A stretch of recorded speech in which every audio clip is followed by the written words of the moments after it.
안녕하십니까. 한 주간 잘 지내셨습니까? 예, 이제 겨울이 온 것 같습니다. 좀 아침, 저녁으로는 꽤 좀 쌀쌀하고요. 뭐, 낮에는, 그렇다 쳐도, 이렇게 기온차가 좀 심할 때 모두들 감기 조심하시기 바랍니다. 오늘은 새로운 책, 복음 세 번째, 칭의편, 하도록 하겠습니다. 이게 이제 7주 정도 되는데, 제가 원래 11월 말에 강의를 마치려고 했는데요. 안 될 것 같네요. 그래서 계속 해야 될 것 같습니다. 짬짬이 녹화할 수 있을 때 계속 녹화해 놓고, 요 강의를 계속 올려 놓도록, 그렇게 하겠습니다. 그래서 끝까지, 요 책을 잘 마무리 하시기 바랍니다. 끝까지 굉장히 좋은 내용들이 많이 있으니까 많이 배우실 수 있을 거예요. 그래서 신앙을 더 깊이 이해하고 또, 믿음이 이런 거였구나. 복음이 이런 거였구나. 라는 걸 많이 알 수 있을 겁니다. 자, 잠깐 기도하고 시작하겠습니다. 하나님 감사합니다. 오늘 또 이렇게 세 번째 책, 칭의편을 시작할 수 있도록 은혜 내려주시니 감사합니다. 우리 모든 가정에서 이 강의를 듣는 하나님의 백성들에게 성령께서 지혜와 명철 주시고 또 특별히 이 강의 시간이 은혜롭게 하여 주옵소서. 감동이 되게 하시고 또 배움의 시간이 되게 하여 주옵소서. 감사드리오며 예수님의 이름으로 기도하옵나이다. 아멘. 예, 오늘은 18과 경건하지 아니한 자를 의롭다 하시느니. 제목만 봐도 은혜되지 않습니까? 예, 제 이야기 하는 것 같아요. 경건하지 않는데 의롭다고 하시죠. 이거는 그냥 은혜예요, 은혜. 여겨주시는 거죠. 그죠? 한번 봅시다. 로마서 4장 1절부터 11절. 아주 좋은 말씀이죠. 한번 읽어볼까요? 그런즉 육신으로 우리 조상인 아브라함이 무엇을 얻었다 하리요? 만일 아브라함이 행위로서 의롭다 하심을 받았으면 자랑할 것이 있으려니와 하나님 앞에서는 없느니라. 성경이 무엇을 말하느냐? 아브라함이 하나님을 믿음에 그것이 그에게 의로 여긴 바 되었느니라. 일하는 자에게는 그 삭시 은혜로 여겨지지 않고 보수로 여겨지거니와 일을 하지 아니하여도 건건하지 아니한 자를 의롭다 하시는 이를 믿는 자에게는 그의 믿음을 의로 여기시나니. 일한 것이 없이 하나님께 의로 여기심을 받는 사람의 복에 대하여 다윗이 말한 바 불법이 사함을 받고 죄가 가려짐을 받는 사람들은 복이 있고 주께서 그 죄를 인정하지 아니하실 사람은 복이 있도다 함과 같으니라. 그런즉 이 복이 할례자에게냐 혹은 무할례자에게 도냐? 무릇 우리가 말하기를 아브라함에게는 그 믿음이 의로 여겨졌다 하노라. 그런즉 그것이 어떻게 여겨졌느냐? 할례시냐 무할례시냐? 할례시가 아니요 무할례시니라. 그가 할례의 표를 받은 것은 무할례시의 믿음으로 된 의를 인친 것이니 이는 무할례자로서 믿는 모든 자의 조상이 되어 그들도 의로 여기심을 받게 하려 하심이라. 아멘. 네, 지금 이제 의롭게 되는 방법인데 유대인들은 행위로 의롭게 된다고 생각했고 그 행위 가운데 할례가 꼭 필요하다고 생각을 했어요. 그런데 아브라함이 믿음의 조상인데 실제로 행위로 의롭게 받았냐? 아니라는 거죠. 예, 아브라함이 하나님을 믿음에 의로 여기셨죠. 그 다음에 아브라함이 할례를 받는데 할례를 받은 때가 한참 지나서예요. 그런데 의롭다고 여기심을 받은 것은 사실 할례 전에 이미 의롭다고 여김을 받았어요. 그러니까 할례는 의를 이루는 수단이 될 수 없다. 그 내용을 하고 있는 것이죠. 그래서 여러분 펜을 가지고 있으면 펜을 들어보세요.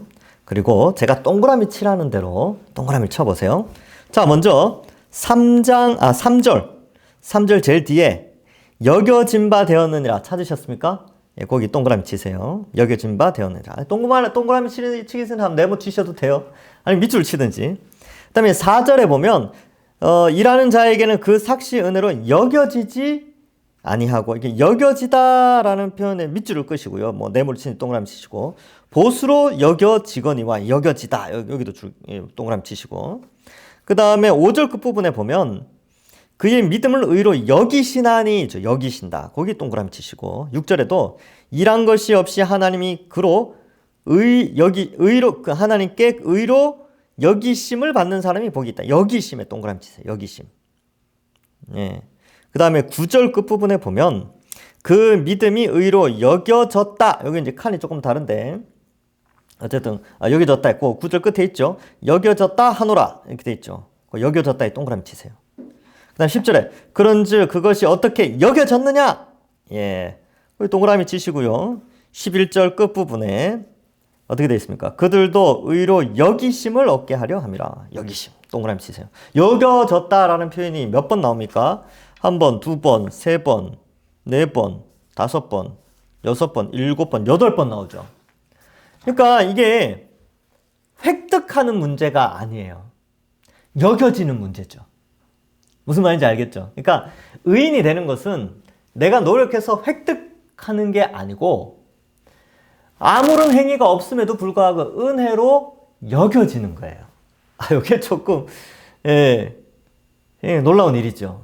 그래서 로마서를 할 때 이 부분이 굉장히 중요한 파트인데 믿음은 여겨지는 겁니다. 그러니까 여겨지니까 여겨짐을 당하는 사람은 이 믿음이 있다라고 여겨질 때 뭔가 확실한 증거 같은 게 막 나타나면 좋을 텐데 이게 여겨지는 거니까 증거가 없고 그냥 하나님이 그렇게 해주시는 거예요. 여겨주시는 거죠. 그러니까 자기도 모르는 사이에 믿음이 생겼어. 근데 그 믿음이 생겼다는 뭔가 확실한 증거 같은 게 막 나타나면 될 텐데 그렇지 않아요.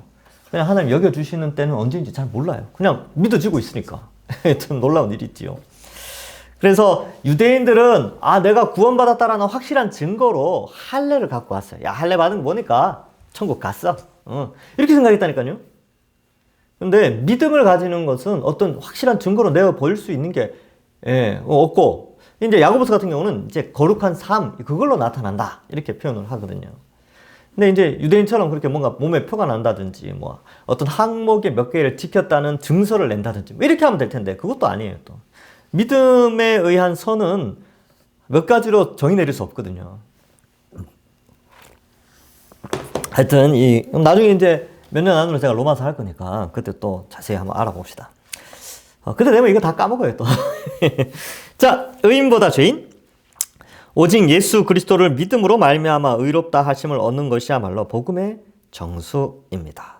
최고죠. 예. 이로써 우리는 죄와 사망이라는 죄책에서 벗어나 죄책이라는 게 뭐냐면 이 죄의 책임이에요. 그러니까 하나님을 반역한 죄의 책임. 그것은 이제 사망이죠. 그리고 육체의 죽음과 지옥 가는 건데 육적 사망과 영적 사망. 육체의 죽음과 지옥 가는 거. 뭐 그런 거예요. 그의 책임에서 벗어나죠. 그래서 어때요? 의와 생명 가운데 살아가며 영원한 생명과 천국의 복락을 소망하며 이 땅을 살아갑니다. 그렇죠? 영원한 생명, 육체의 영생이죠. 그 다음에 천국의 복락. 그래서 영생, 복락 뭐 이렇게 표현합니다. 영생 복락을 소망하며 이 땅을 살아갑니다. 이것만큼 놀라운 기적이 없으며 이것에 견줄 만한 은혜 또한 없을 것입니다. 그런데 참 이상하게도 우리 신자들은 자신을 의인으로서 보다는 죄인으로 더 생각합니다. 의인입니까 죄인입니까 하고 물으면 죄인이라고 대답하는 사람이 대부분일 것입니다. 믿고 구원받았다고 생각하지만 자신이 하나님 앞에 완전한 의인으로 서 있다는 확신이 부족한 것입니다. 왜 이런 현상이 일어났을까요? 아직도 복음이 무엇인지 잘 모르기 때문입니다. 아직도 예수 그리스도의 대속적 죽음과 부활이 무엇인지 잘 모르기 때문입니다. 그렇기에 예배와 감사도 없고 소망도 없는 것입니다. 자꾸 자신을 죄인이라고 생각하는데 아니요, 우리는 의인이죠. 의인. 제가 계속 강조하는 건데 죄를 지을 수도 있고 안 지을 수도 있는 의인이에요.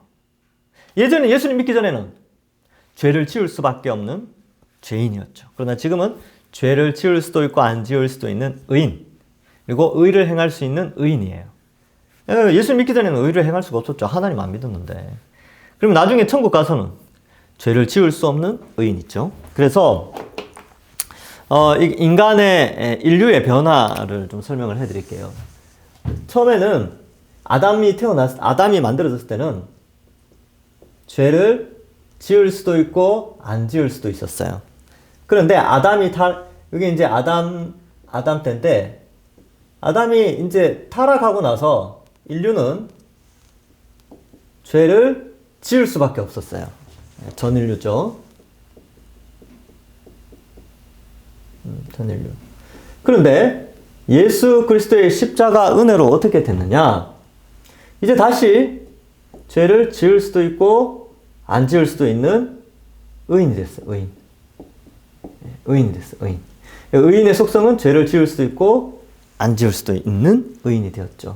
근데 나중에 이제 예수 그리스도의 재림으로 말미암아 하나님 나라가 완성되면 어떻게 됩니까? 이 의인들은 죄를 지을 수가 없게 됩니다. 그래서 이 상태는 이제 예수님의 재림으로만 가능해지죠. 왜 죄를 지을 수 없어요? 사탄, 마귀죠. 그리고 그의 세력들, 귀신들, 그리고 모든 악인들이 다 불못에 던져지기 때문에 이제 의인들은 죄를 짓지 않아요. 죄의 유혹도 없고. 그래서 완전한 완전 영화에 이렇게 되지요.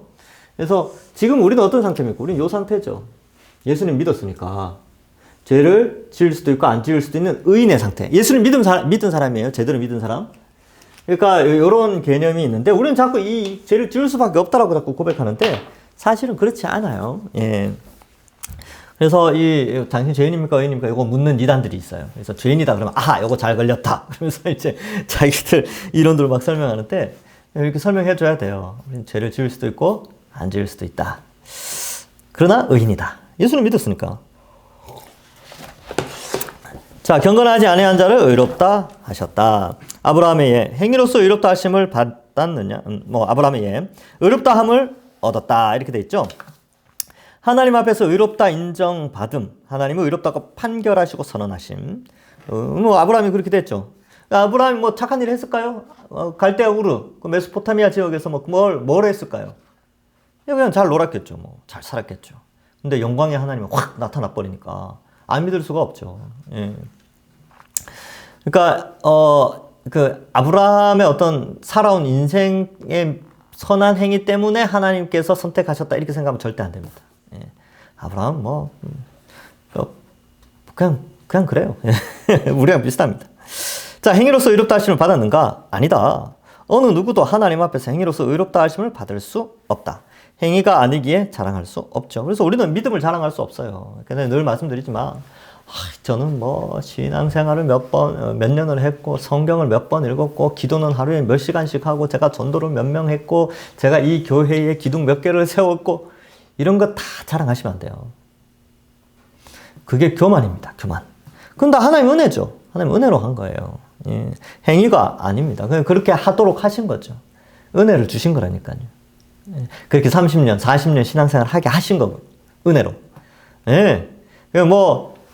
교회에 여러 가지 선한 일 많이 하셨습니까? 성경책 많이 읽으시고 기도 많이 하셨습니까? 예, 하나님의 은혜로 된 거예요. 우리의 행위로 자랑할 수 있는 부분이 아닙니다. 자, 성경은 아브라함이 하나님을 믿음의 의로 여겨졌다고 증언하고 있습니다. 그래서 창세기 15장 6절에 나와 있지요. 자, 일하는 자 비유를 통한 설명. 일하는 자, 일하지 않는 자, 경건한 자, 경건하지 않은 자 비유를 통해서 보수, 은혜 이렇게 되어 있는데 의롭다 하심 이렇게 돼 있죠. 행위, 자량. 표가 좀 어렵게 돼 있는데 저는 좀 어려워요. 네, 이런 겁니다. 일하는 자가 이건 내가 일해서 돈 받았어. 그러면 은혜로 생각 안 한다는 거예요. 자기가 노력해서 돈을 받았다. 이렇게 생각을 하죠. 근데 일을 안 했어. 일을 안 했는데 돈을 줘. 그럼 무슨 생각해요? 와, 돈을 준 사람이 은혜를 베풀었구나. 이 생각할 거 아닙니까? 마찬가지로 내가 노력을 해서 의라는 삭을 받았다. 그럼 무슨 생각하겠어요? 역시 내 율법의 행위로 이 믿음의 이 구원의 복을 받은 걸 보니까 내 믿음은 대단해. 이런 생각 안 하겠습니까? 그런데 믿음에 하나님 뜻에 합당한 삶을 살아오지 않았는데도 하나님이 선택하셔서 예수님 믿게 해주셨으면 어떻게 됐어요? 그러니까 내가 믿음이라는 구원이라는 보수를 받을 자격이 없는데 그게 주어졌을 때 어떻게 했어요? 그것을 주신 주인에게 감사하겠죠. 은혜입니다. 그렇게 할 거 아닙니까? 그 내용이에요. 그러니까 자랑할 수 있겠어요? 놀고 있다가 돈 받았어요. 그러면 놀았던 그 사람이 뭘 자랑하겠습니까? 야, 내가 잘 놀았더니만 돈 받았다. 그렇게 말할 수 없잖아요. 그러니까 우리가 믿음, 의, 칭의 이렇게 되는 것은 다 하나님 은혜입니다. 은혜로 되어졌다. 그런 거예요. 아브라함도 똑같습니다. 자, 그 다음 4절. 다윗의 예로 추가적 설명. 요거 이제 시편의 말씀인데, 불법이 사함을 받고 죄가 가려짐을 받는 사람들은 복이 있고 주께서 그 죄를 인정하지 아니하실 사람은 복이 있다 한가 같으니라. 그 불법과 죄로 인해 의롭다함을 받을 자격이 없는 자가 의롭다함을 얻는 복. 예, 우리죠, 우리. 자격 없는데 거저주시는 은혜, 거저주시는 선물. 이게 은혜라 그랬죠. 자, 죄인, 즉 경건하지 않은 자를 의인이라고 여기신다. 경건하지 아니한 자를 의롭다 하시는 이를 믿는 자에게는 그의 믿음을 의로 여기시나니. 너무 큰 은혜 아닙니까? 예, 경건하지 않은데 의롭다 여긴대요. 예. 그래서 이러한 부분을 좀 생각해 보는 거죠. 그러니까 이런 거 있잖아. 연봉 뭐 10억을 받을 수 없는데 맨날 놀고 먹는데 이제 10억 줄게 일로 와 하는 거랑 똑같은 거예요. 내년부터 10억 줄 테니까 아무런 그 이력서도 없어. 이력서 없고 계속 놀았어. 이때까지 평생을 아무것도 안 하고 살았거든요. 근데 어느 날 어떤 회사에서 너 이때까지 아무것도 안 하고 살았지? 괜찮아. 우리 회사에 와서 그냥 일 좀 도와주면 10억 줄게. 어려운 일도 아니야. 10억 줄 테니까 일로 와. 이거 웬 횡재입니까? 은혜죠, 은혜. 그 회사의 CEO가 주는 은혜죠. 그래서 이제 이런 현대적인 용어로 좀 설명을 해야 좀 이해가 되니까. 여러분 마찬가지예요. 우리는 천국에 들어갈 수 있는, 천국에 이력서를 내서 들어갈 수 있는 자격이 아무것도 없어요. 아무도 없다니까요. 근데 하나님이 괜찮아. 와, 있는 모습 그대로. 그래서 예수님 믿으면 돼. 예수님 믿으면 이거 다 줄게. 이게 놀랍죠, 그죠? 경건하지 않은 자를 택하여 의롭다 여기시죠. 네, 믿음으로 의롭다 여기시는 은혜. 의의 자격을 갖춰야 천국을 소유할 수 있기 때문에 그렇습니다. 자, 2번에 1번. 하나님은 경건하지 아니한 자가 하나님, 예수님을 믿을 때 그를 의롭다고 여기신다. 놀랍죠, 그죠? 믿음으로 의롭다 여기시니까.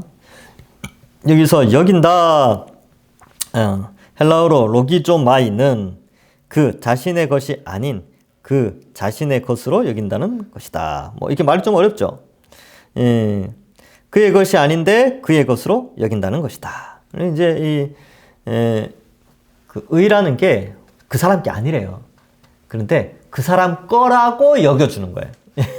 원래는 그 사람께 소유가 아닌데 그거라고 여겨주는 거죠. 이렇게 생각하시면 돼요. 그 아이가 태어났잖아요. 아이가 태어났는데 아이가 지가 뭐 능력이 있어서 태어났습니까? 내가 이 집에 태어나야지. 이런 아이는 없어요. 그냥 태어난 거죠. 그러니까 부모의 은혜로 이제 태어났는데 부모가 그 아이가 사실 그 집에 누릴 수 있는 거는 없어요. 왜냐면 그 아이가 노력해서 획득한 건 없거든요. 근데 부모가 어때요? 부모가 노력해서 얻은 거를 여겨주죠. 이 모든 건 다 네 거야 하면서 여겨주면서 밥도 주고 옷도 사주고 먹이고 재워주고 학교도 보내고 교육시키고 하는 거잖아요. 예, 그런 건 똑같은 거예요. 그러니까 우리는 아무런 자격이 없는데 그렇게 여겨주시면서 하나님 백성으로 자녀로 이제 복을 주시는 것이죠. 밑에서 셋째 줄 여긴다는 단어는 4장에서 여러 번 반복되었다. 그 뒤에 이제 4장에 이게 굉장히 많이 나와요. 여긴다는 누군가의 계정에 그 자신의 것이 아닌 것을 기입한다는 의미의 상업적 개념이다. 이게 소유권을 나타내는 거예요. 그러니까 여긴다. 이렇게 자기 소유가 아닌데 네 거라고 여겨주는 거죠. 계정을 만들어주는 거죠. 계정. 요즘 인터넷 이런 게 많이 되면서 이런 뭐 카카오톡 계정 뭐 이런 거 많이 들어보셨죠? 지금 내가 카카오톡의 계정을 만들므로 말미암아 일정한 자격을 갖추는 거죠. 그러니까 이 표현이 그런 거죠. 누군가의 계정에 그 자신의 것이 아닌 것을 기입한다는 의미. 즉, 계정을 기입하여 그의 것으로 여겨준다는 거예요. 자, 8조. 여기신다는 표현. 우리 계정에 우리 것이 아닌 것을 기입한다는 의미. 이게 이제, 좀 의미가 있는데, 이게 헬라의 단어를 찾아본 그런 의미가 있어요. 로마서 4장 3절. 그것이 그에게 의로 여겨진 바 되었느니라. It was credited to him, 저거 이렇게 되죠. 그죠? Him as righteousness. 이렇게 되는데, credit, crediting. 뭡니까? 신용하는 것, 신용. 신용이란 대금 지불이 없음에도 물건을 먼저 제공하는 것으로 우리가 의의 대가를 지불한 적이 없음에도 우리를 의롭다 하시는 사역을, 하나님의 사역을 표현한다. 멋진 표현이죠. 오늘날 신용카드를 쓰는 사람은 이게 무슨 말인지 아실 거예요.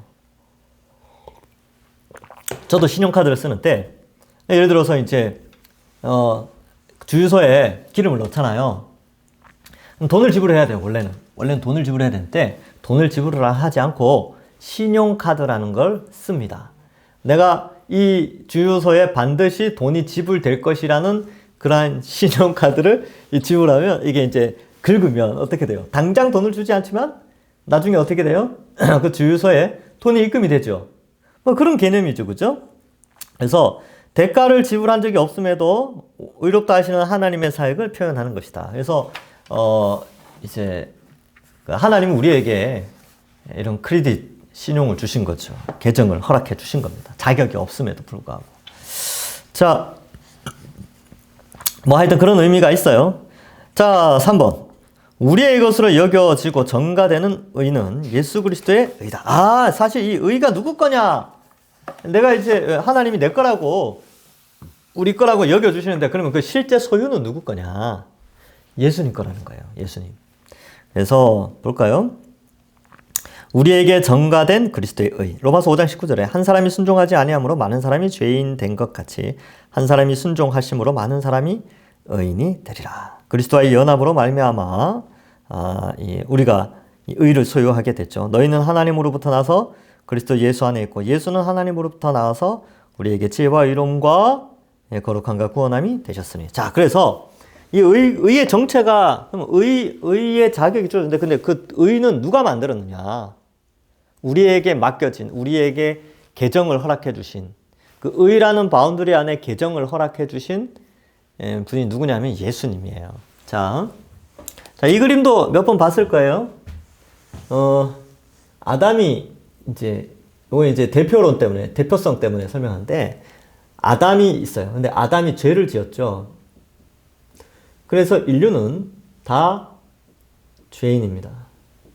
나면서부터 죄를 가지고 태어나죠. 이걸 원죄라 그러는데 다 원죄와 자범죄를 가지고 있어요. 자범죄는 스스로 짓는 죄, 원죄는 나면서부터 가지는 죄인데, 하나님을 거부하는 이 죄성이 우리가 나면서부터 생기죠. 나라는 존재가. 그래서 죄인이에요, 죄인. 죄인은 어떻게 돼요? 형벌을 받죠, 형벌을 받아요. 이 형벌이 뭐냐면 육체의 죽음과 지옥의 고통이죠. 그래서 여기 지옥 이렇게 합시다. 고통보다는 지옥이 더 표현이 낫네요. 죽음과 지옥 형벌이 있죠. 인류는 요 바운드리 안에 있어요. 요 바운드리 안에 전 인류가 이렇게 있어요. 왜냐하면 대표성. 아담이라는 대표성 때문에 아담 이후에 태어나는 전 인류, 이 공동체는 이런 운명을 가지고 태어나는데, 예수님이 이 땅에 성육신하셔서 신인류를 만드십니다. 그래서 예수님이 만드신 신인류의 바운더리가 있어요. 근데 이것이 형성되는 배경을 보면 이렇게 됩니다. 예수님이 이 땅에 성육신하셨죠. 그래서 어떻게 돼요? 완전한 의인이 되셨죠. 의를 행하시고 완전한 의인이 되셨죠. 이 예수님의 의는 성육신, 순종, 그 다음에 십자가에까지 순종하시는 건데, 사실 이 세 가지 모두가 예수 그리스도의 순종의 사역입니다. 그래서 이것은 율법을 지켜서 예수님의 의인이 된 게 아니고, 하나님의 본질적인 뜻, 그 율법 614가지인가요? 그걸 지켜서 의인이 되신 게 아니고, 성육신은 율법에 나오는 게 아니죠. 그죠? 그러니까 이거는 이미 언약 관계에 들어간 거예요. 그러니까 인간을 창조하기 전에 성부, 성자, 성령 하나님께서 인간이 타락했을 경우, 인격체니까 타락했을 경우 이렇게 구원하자라고 하신 구속 언약, 그걸 구속 언약이라고 그러는데, 구속 언약에 대한 순종이에요, 성육신은. 그죠? 그래서 성자 하나님이 이 땅에 인간으로 오신 거고요. 그 다음에 인간으로 와서도 범죄치 않았습니다. 하나님의 모든 뜻에 순종했죠. 오히려 어떤 면에서는 유대인들이 만들어 놓은 율법의 형태를 어기셨어요. 주일이 아니고 안식일날 미리삭 자르면 안 되거든요. 근데 제자들이 배고프니까 어때요? 미리삭 먹어라. 그리고 안식일날 하지 않아야 될 여러 가지 일들을 예수님이 하셨거든요. 그러니까 그런 것들을 볼 때에 율법의 행위로 의롭게 되었다기보다는 삶의 전반에 인간으로 오셔서 삶의 전반적으로 모든 일에 하나님의 뜻에 순종하셨기 때문에 의인이 되셨고, 그 순종의 절정이 십자가입니다. 십자가에 죽기까지 순종하셨죠. 그래서 이게 예수님의 의입니다. 그리고 또 마귀가 예수님 유혹을 했죠. 광야에서, 그죠? 광야에서 유혹을 했지만 넘어가지 않았죠. 겟세마네 동산에서 얼마나 고통스럽게 십자가를 피하기를 원하셨습니까? 그러나 나의 원대로 마시고 아버지의 뜻대로 하옵소서 하고 십자가의 순종까지 하시죠. 그러니까 이러한 삶의 전반에서 예수님만이 유일한 의인이시죠. 그런데 여기 있던 나라는 존재가 예수님이 나의 죄를 대신하여 십자가에 달려 죽으셨다라는 이 복음에 제대로 된 것을 믿는 순간 어떻게 됐냐면 이쪽으로 이동하게 됩니다. 나라는 존재가. 그래서 이 나라는 존재가 어떻게 되냐면 이 예수님만이 가지신 의가 전달되어지는 거예요. 그러니까 아담이 가지고 있던 죄가 나에게 전달되었던 것처럼 예수님이 가지고 있던 의가 나에게 전달되어져서, 즉 이 말은 의인이라는 바운더리 안에 나의 계정이 생겨났다는 거예요. 아시겠죠? 예. 카카오톡을 쓰는 사람들은 카카오톡을 쓰는 사람들끼리 이렇게 한 무리가 돼 있잖아요. 이 카카오톡이라는 바운더리 안에.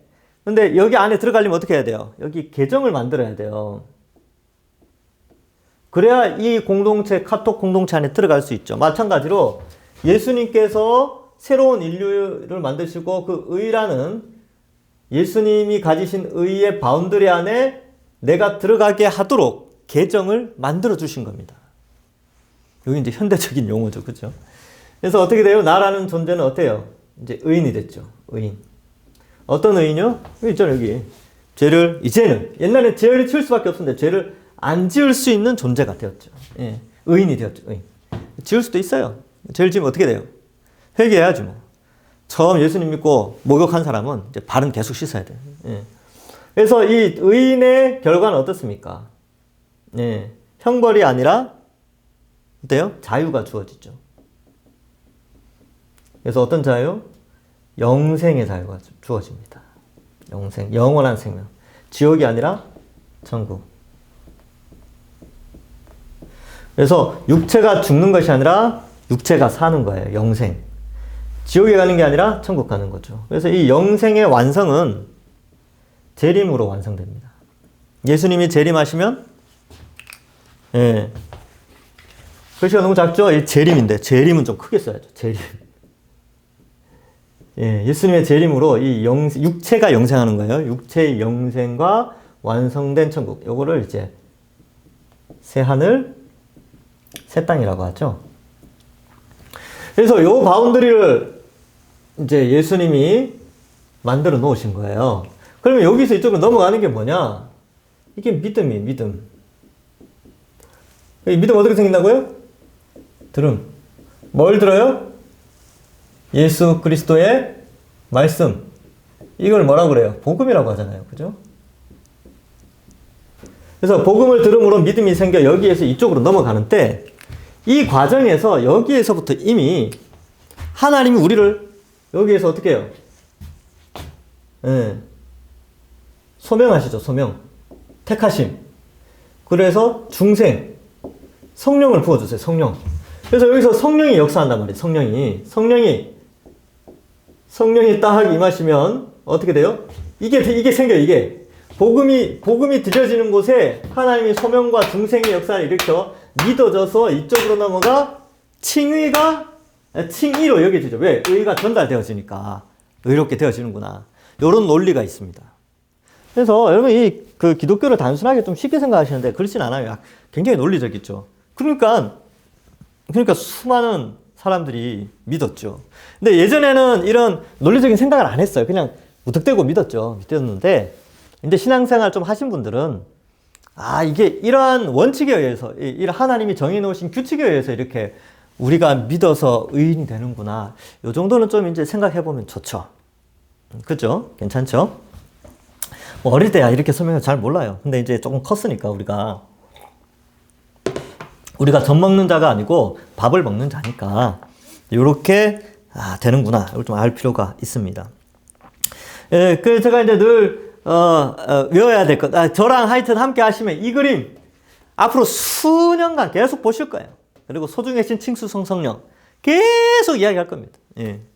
근데 이게 머리에 박혀야 돼요. 이게 머리에 박히면 성경의 원리, 믿음의 원리, 신앙의 원리를 잘 이해할 수가 있습니다. 예. 자, 보겠습니다. 3번. 8페이지 중간 3번. 우리의 죄는 사함을 받고 가려져 주께서 그 죄를 인정하지 않으신다. 우리가 치러야 할 죄값이 하나도 없다고 선언한다. 과거, 현재, 미래의 죄에 대한 정죄가 결코 없다. 결코 없어요. 예, 우리는 의인이니까. 의인이죠, 의인. 의인이에요. 의가 전달되어졌죠. 그래서 과거, 현재, 미래의 죄까지 다 용서함을 받았습니다. 감사하죠. 그죠? 예. 그래서 사실은, 우리에겐 죄책이 없어요. 죄의 책임. 이게 없다니까요, 이게. 어디 갔어? 예. 이게 없어, 이게. 이걸 죄의 책임이죠. 근데 이렇게 살아가는데 의인으로서 의를 행하면서 살아가지만 죄를 지을 때는 어떻습니까? 죄를 딱 지었을 때는. 그 마음속에 죄책은 없지만 죄책감은 들죠. 죄책감 들어요. 그럼 어떻게 해야 됩니까? 죄책감 들 때. 그 죄책감 누가 주시는 거예요?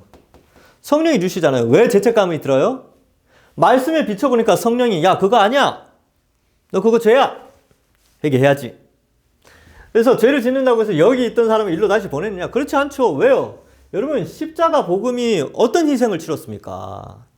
하나님이신 예수님이 죽어서 치루어진 결과물로 우리가 이쪽으로 옮겨왔는데 그 모든 희생을 다 없애버리고 일로 죄 한 번 지었다고 일로 갈 수 있어요? 없어요? 없죠?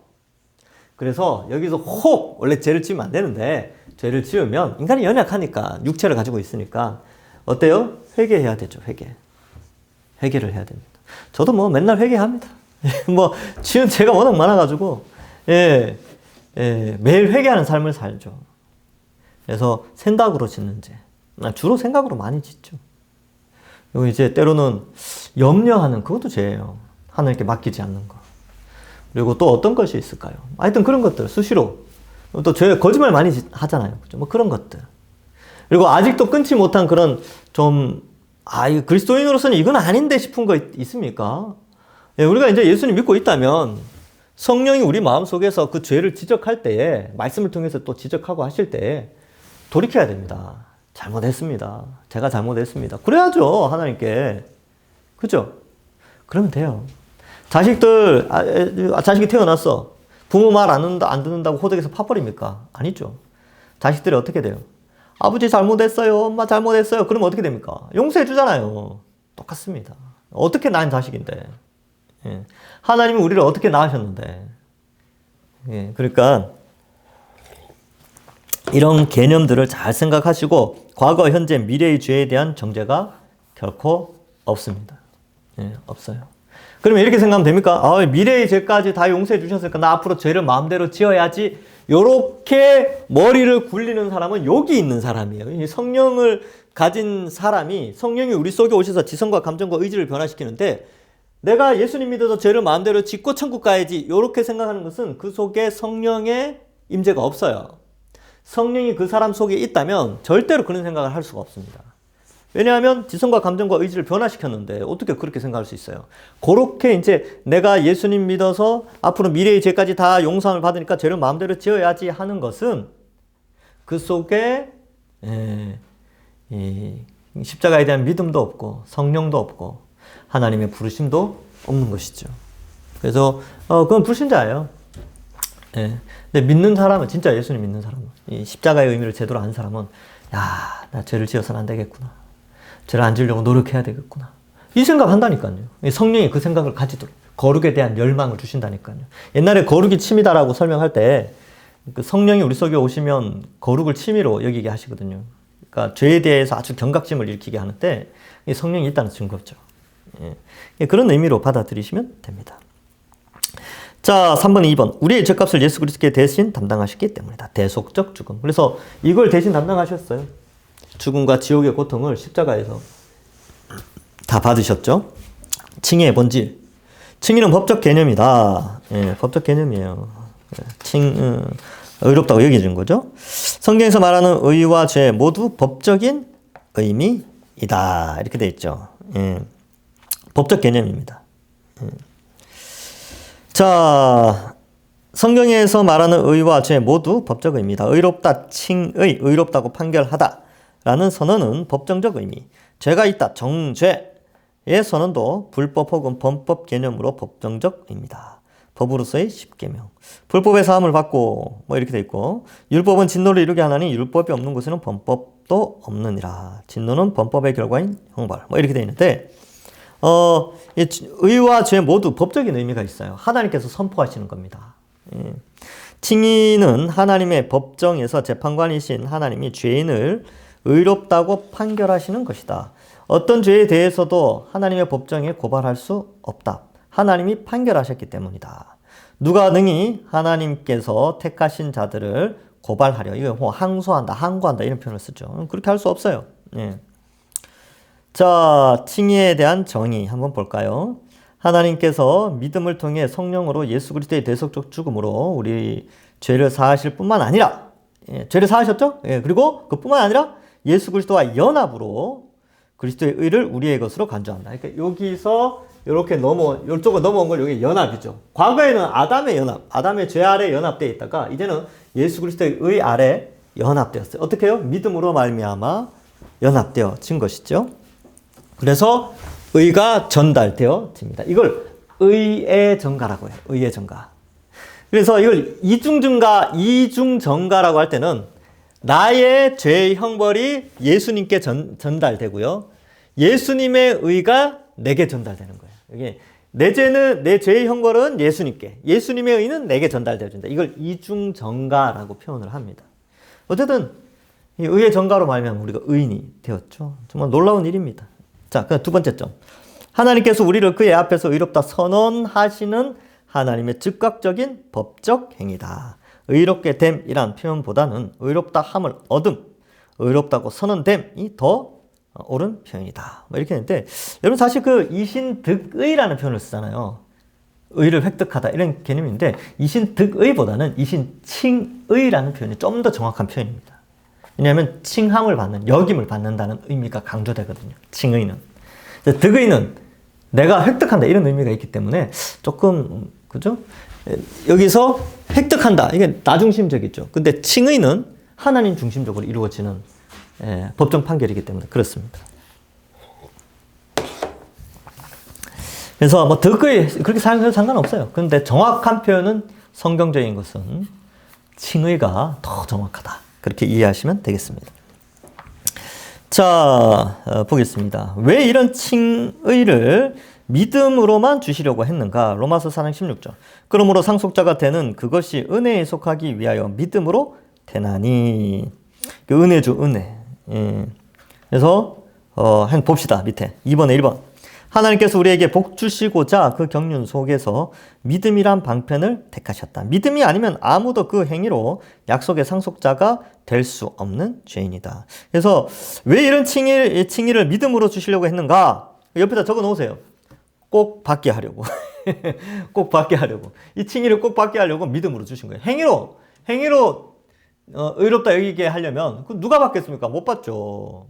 행위로는 안 돼요. 그러니까 어때요? 누구나 쉽게 의를 획득하여 하나님 나라의 백성이 되게 하시려고 은혜를 베푸시는데 그게 바로 믿음으로 의를 이루는 거예요. 예. 율법의 행위가 아니라 믿음으로 되는 것이죠. 자, 믿음이 아니면 아무도 그 행위로 약속의 상속자가 될 수 없는 죄인이다. 은혜로 그 모든 약속을 우리에게 이루시기 위해 믿음을 방편으로 정하셨다. 행위로 방편을 정하신 게 아니에요. 그래서 의인은 믿음으로 살지 의인은 행위로 사는 자가 아니에요. 의인은 믿음으로 사는 겁니다. 그래서 그런 개념을 가지고 있죠. 어쨌든 쉽게 사람들이 어쨌든 많은 사람들이 이 칭의를 누릴 수 있도록 의롭게 되어져서 하나님 나라의 백성 하나님의 자녀가 되도록 하기 위해서 믿음이라는 방편을 주셨죠. 근데 유대인들은 어떻게 생각했다고요? 행위라는 방편으로 의를 획득할 수 있다라고 성경을 잘못 해석했어요. 그래서 이단이죠, 이단. 유대교는 이단입니다. 예. 그 신구약 성경 통틀어 봐도 잘못된 성경 해석을 가지고 있어요. 예. 빗나가도 한참 빗나갔죠. 뭐 천주교도 마찬가지예요. 예. 가톨릭 거기도 빗나가도 한참 잘못 빗나갔어요. 예. 그럼 우리만 진짜냐? 뭐 어떡하겠습니까? 명품은 하나밖에 없는 걸. 짝퉁이 많이 등장하는 건 어쩔 수가 없어요. 예. 근데 명품은 명품이기 때문에 가치를 받는 거죠. 그래서 명품이 있으니까 짝퉁이 만들어지는 거예요. 그렇죠? 그래서 인류 역사 속에서 수많은 짝퉁들이 있었는데, 뭐 유대교도 그렇고 가톨릭도 그렇고 그런데, 뭐 또 우리나라에도 수많은 가짜들이 많죠. 근데 어떻게 진품인지 알 수 있느냐? 성경에 그것을 스스로 증명하고 있어요. 성경의 원리들, 성경 66권에 쓰여진 원리가 통일성을 갖추고 있느냐? 그리고 진짜 정품은요, 진짜 명품은 정통성이라는 게 있어요. 그죠? 그래서 기독교 2000년 역사 속의 믿음의 선배들이 신구약 성경을 어떻게 해석해 왔느냐에 대한 논리, 그러한 우리 믿음의 선배들의 신앙의 자산들이, 유산들이 많이 축적되어 있단 말이죠. 그러한 근거에 의하여서 명품인 참된 신앙이 증명되어집니다. 이 명품 증명 방법도 있듯이 참된 신앙의 증명 방법도 있잖아요. 근데 그러한 것들에 비추어 봤을 때 우리가 현재 가지고 있는 이 신앙은 정말 명품 참된 구원에 이르는 길이라는 것을 잊지 않으시기 바랍니다. 성경이 스스로 나타내고 있어요.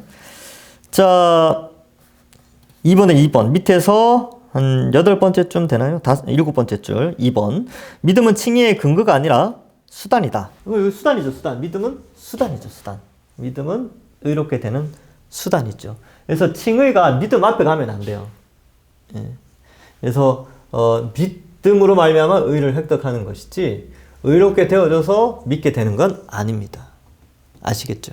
그래서 이게 순서가 바뀌면 전에 말씀드렸다시피 행위가 강조되어지고 그런 주의 있잖아요. 알미니우스 주의, 펠라기우스 주의, 그런 이상한 집단들이 등장하게 되는 거예요. 그래서 요 과정이 중요하다. 그림 그려서 인식하는 게 제일 외우기 쉽습니다. 칭의의 근거는 믿음이 아니라 예수 그리스도의 공로. 이 부분 다시 한번 봅시다. 자, 믿음은 칭의의 근거가 아니라 수단이다. 칭의의 근거는 믿음이 아니라 예수 그리스도의 공로다. 믿음은 한 번도 근거로 제시된 적이 없다. 예, 그렇게 되어 있죠. 그죠? 칭의의 근거로 제시된 적이. 믿음은 칭의의 근거가 아니라 수단이죠. 수단.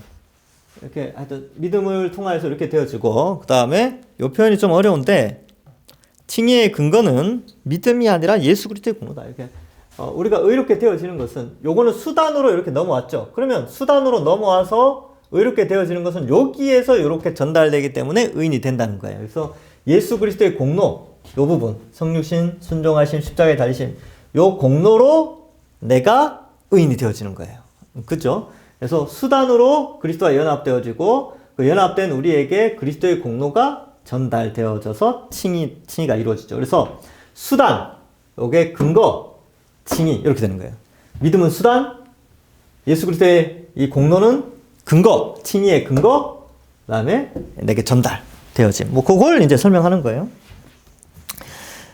말을 어렵게 써놨죠. 칭의의 근거는 믿음이 아니라 예수 그리스도의 공로다. 믿음의 칭의, 이렇게 했는데, 하여튼 밑에서 5줄 한번 봅시다. 믿음은 한 번도 근거로 제시된 적이 없다. 믿음 때문에, 믿음을 근거로, 믿음을 통하여란 표현으로 설명한다. 그래서 믿음 때문에, 믿음의 근거로, 이런 표현들보다는 믿음을 통하여라는 수단이죠. 통하여는 수단이죠. 수단. 때문에, 근거, 이거는 이제 근거죠. 그죠? 그러니까, 요거는 수단, 근거, 칭의가, 이제 여기서 이렇게 칭의가 일어나는 거예요. 예, 그죠? 칭의. 요게 이제 근거예요, 근거. 예. 요거는 통하여라는 용어를 쓴다는 거죠. 이런 것까지 알아야 됩니까? 목사님, 이렇게 이야기할 수 있는데, 알아두면 좋죠, 이런 원리가 있구나. 이게 좀 이해하는 것이죠. 무슨 말인지 하나도 모르겠어요. 예, 모르셔도 상관없습니다. 조금, 나 다음에 또 할 거니까. 자꾸 들으면 이해가 돼요.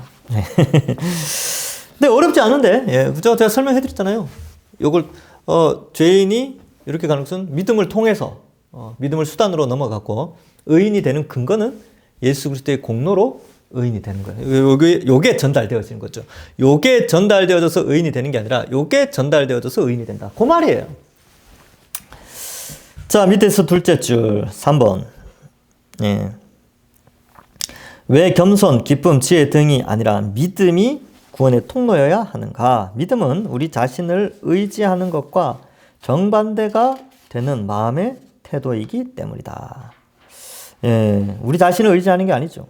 믿음은 하나님을 의지하는 것이죠.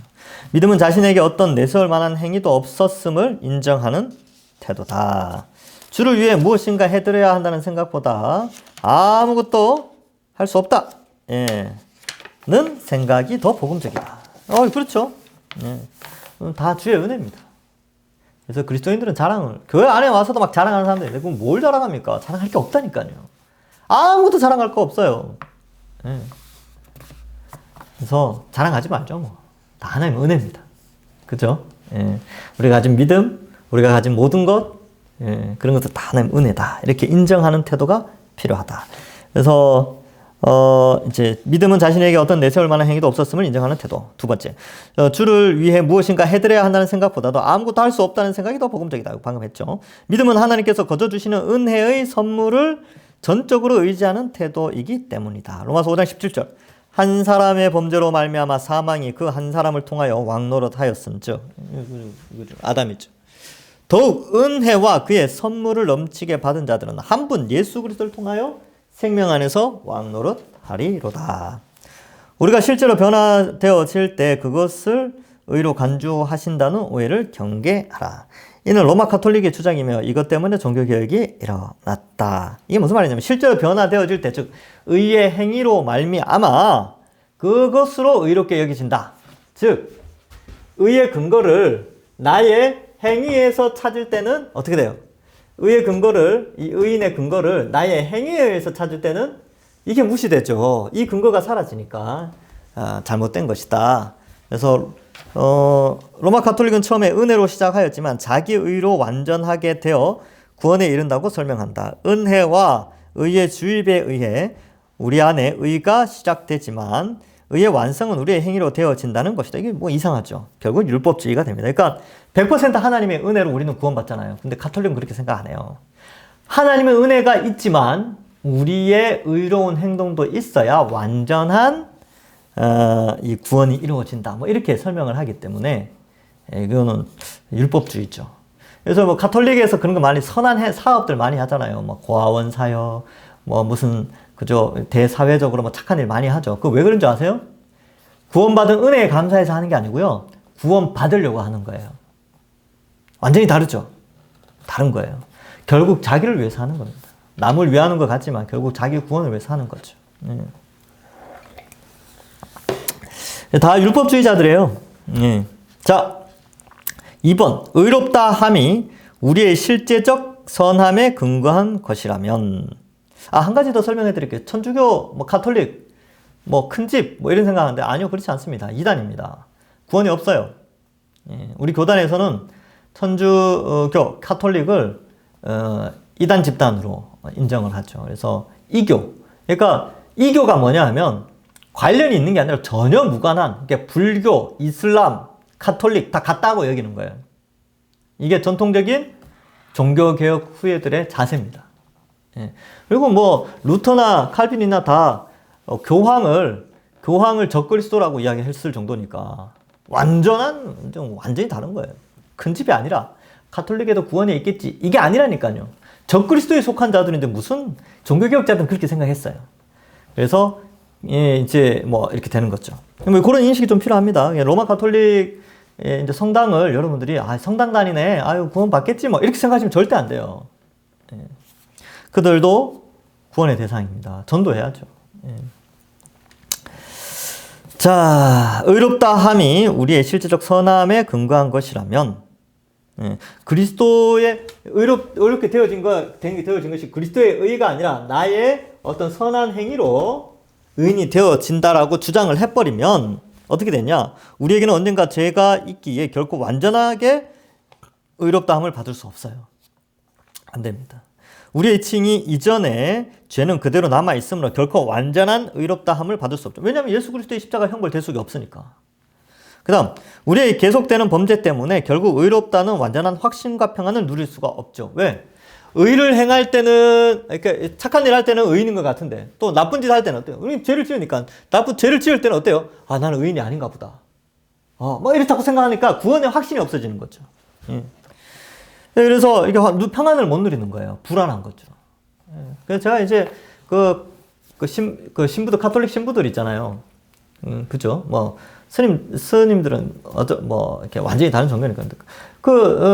보면, 술 퍼마시고, 막걸리 드시고, 그죠? 담배 피고, 막 그런 이유가 아마 이 평안이 없어서 그런 것 같아요. 이제 신부님들 모이면, 체육대회 같은 거 하면 막걸리 막 한 박스로 갖다 놓고 마시고, 담배 피고, 막 그러거든요. 아유, 뭐 안 됐어요. 왜? 그러니까 자기들이 뭐 뭔가를 설명을 하는데, 그러니까, 의를 통하여, 이렇게 자신의 착한 행위를 통하여서 의인이 된다라고 판단을 해버리니까 이 부분에 있어서 완전한 의를 이룰 수 없는 걸 스스로 깨닫거든요. 그러니까 어때요? 낙심하고 좌절하는 거예요. 그래서 막 술 먹고 담배 피고 막 그렇게 해요. 좀 안타깝죠? 안타까워요. 근데 이제 저는 그렇게 생각합니다. 이게 너무, 구원의 조건을 행위로 가면 사람이 우울해져요. 우린 믿음으로 구원받잖아요. 근데 행위로 구원받는다라고 생각하는 사람들의 표정을 보면 너무 우울합니다. 왜냐하면 그 행위가 완전하지 않으니까 늘 불안한 거죠. 이단들 얼굴 보면 다 비슷해요. 이단들 거의 다 율법주의, 영지주의 이쪽이거든요.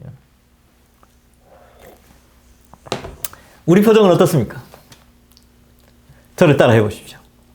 우리 표정이 이래야 돼요. 우리는 행위에 의해서 의인이 된 게 아니라 예수님의 공로의 의가 우리에게 전달되어져서 하나님이 여기셨기 때문에. 여기셨다. 아까 동그라미 많이 쳤잖아요. 하나님 여기셨다. 성경에 명확하게 기록되어 있다니까요. 그렇게 여겨주신 거예요. 여겨주신 거예요. 자격 없는데. 예. 감사하죠. 자, 3번에 3번. 10페이지. 하나님의 법정에서 이미 죄인인 우리를 의롭다고 선언하셨음을 믿어야 한다. 그렇지 않으면 자기의에 기반한 구원, 자기의에 기반한, 이게 뭐냐면 여기에서 지가 착한 일 해가지고 이쪽으로 가서 의인이 되겠다라는 그런 개념을 말해요. 자기의에 기반한 구원과 신앙생활을 추구하게 되지요.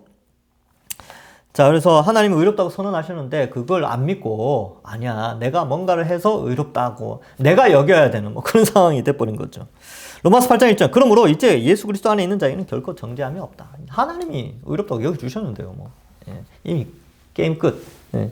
이미 우리는 의인이 됐어요. 예. 그렇죠. 그 밑에 이제 존 모레이라는 아주 유명한 신학자인데, 뭐 중생이란 우리 안에 일어나는 하나님의 행위고, 우리의 행위가 없다는 거죠. 칭이란 우리를 향한 심판과 관계가 있다.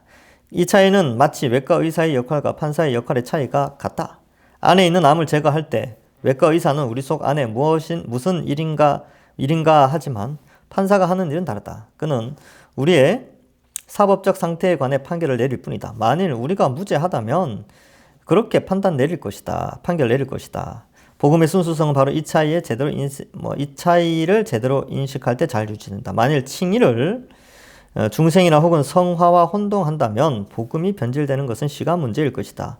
아직도 칭의는 교회를 세우는가 넘어뜨리는가를 결정하는 핵심적인 위치를 차지한다. 예, 맞아요. 그래서 미국에서 1990년대에 칭의 논쟁이 한번 세게 일어난 적이 있습니다. 예, 그래서 제가 그 책을 읽어봤어요. 칭의 논쟁이라는 책이 있는데 존 파이퍼가 쓴 책인데 아주 재밌게 읽은 저 기억이 납니다. 존 파이퍼가 굉장히 책을 쉽게 쓰는데 칭의 논쟁만큼 어렵게 썼어요. 굉장히 어렵게 썼더라고요. 아니, 그런 책이 있어요. 서점에 가면. 구원의 서정에서 보면 소, 중, 회, 신, 칭, 수, 성, 영. 이거는 뭐 하도 해가지고 아시겠죠?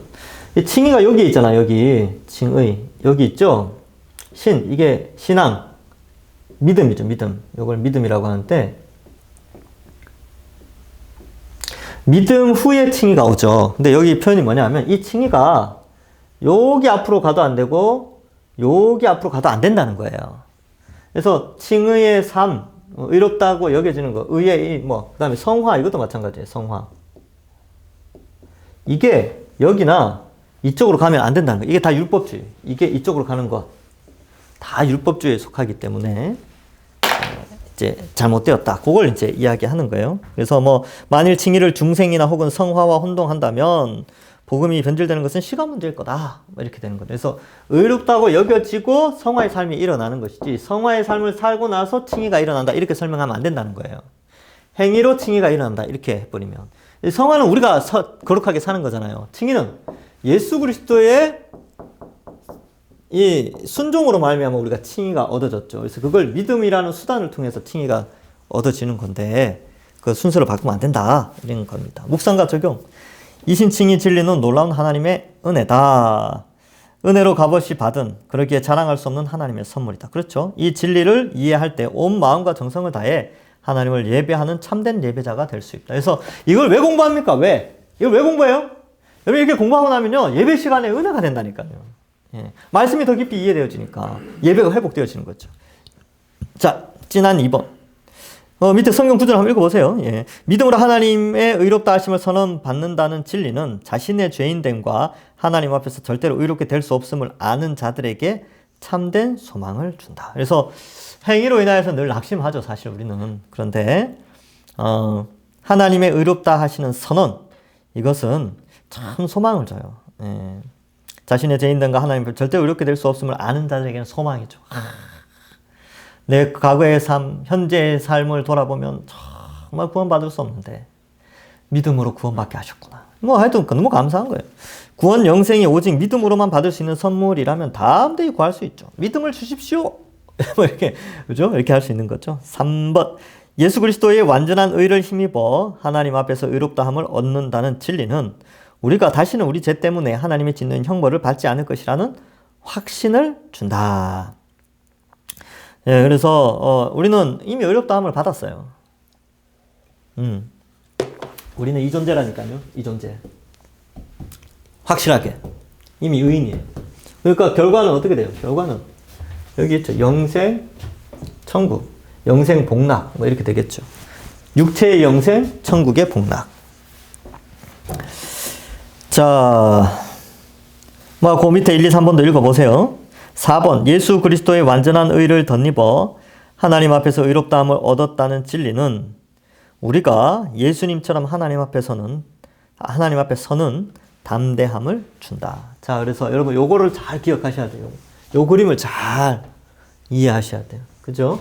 그래서 내가 의인이 되는 확실한 것은 예수 그리스도의 의가 전달되어져서 의인이 되기 때문에 이 은혜가 너무 큰 거죠. 그래서 성육신 하시고 이 땅에서 하나님 나타낼 뜻 다 순종하시고 십자가에까지 순종하셔서 이 의인 되신 예수님이 내가 그 예수님 믿어 연합했기 때문에 의인이라고 칭을 받는 거예요. 의가 전달되어진 것이지요.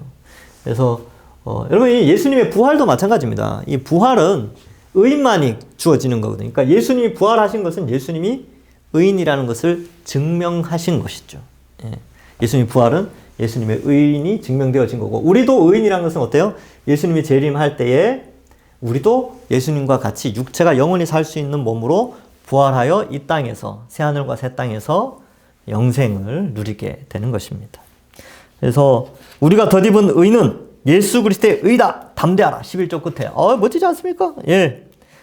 담대하십시오. 우리는 이미 의인입니다. 우리에겐 천국이 이미 보장되어져 있지요. 그래서 의인답게 살려고 노력하시고 성령께서 도우시는 그 신앙으로 살아가는 것입니다. 네, 오늘은 여기까지 하겠습니다. 기도하겠습니다. 하나님 감사합니다. 우리의 행위가 아니라 예수 그리스도의 공로로 그 예수 그리스도의 성육신과 또 순종의 삶과 또 십자가의 죽으심으로 말미암아 의인 되신 예수님께서 우리가 그 예수님의 형벌 대속의 십자가를 믿을 때 그리스도와 연합하여 그 의가 우리에게 전달되어져서 우리가 의인 되게 하여 주시니 감사합니다. 믿음의 수단을 통하여 예수님의 공로의 근거로 우리가 의인이 되었사오니 그 연합의 귀한 의미를 잘 알고 이제 우리가 의로운 자라고 칭함을 받았기에 그 칭함에 부끄럽지 않도록 성령의 도우심으로 날마다 성화의 삶, 거룩한 삶을 살아가는 저희들 다 될 수 있도록 인도하여 주옵소서. 혹 원치 않게 범죄할 때 있다면 하나님 회개할 때마다 용서하시고 또 의인으로서 안정감을 누리며 구원의 확신을 가지며 살아가는 저희들 다 될 수 있도록 인도하여 주옵소서. 모든 것 주님께 맡기며 또 한 주간도 우리 모든 성도들 지켜주실 줄 믿사오며 예수님의 이름으로 기도하옵나이다. 아멘. 수고하셨습니다. 다음 주에 뵙겠습니다. 감사합니다.